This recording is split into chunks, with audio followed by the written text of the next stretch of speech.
जय धर्मेश। मैं हूँ राजीपढ़ा सरना प्रार्थना सभा महिला प्रकोष्ठ से जिला समिति के सचिव के रूप में अभी इस समिति में कार्यरत हूँ और मुझे खुशी है कि राजीपढ़ा सरना प्रार्थना सभा के माध्यम से सरना समुदाय के लोगों की मैं सेवा कर रही हूँ।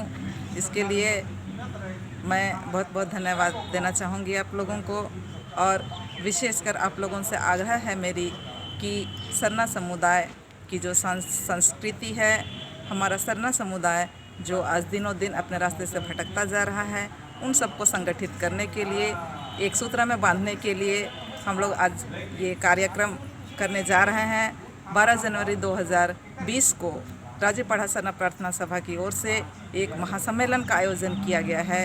इसमें केवल झारखंड ही नहीं बल्कि अदर स्टेट से भी हमारे बुद्धिजीवीगण आ रहे हैं और अपने विचार रखेंगे।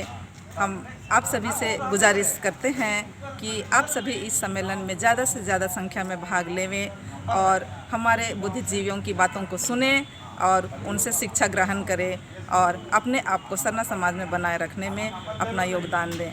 यही मेरी आप लोगों से गुजारिश है। जय धर्मेश।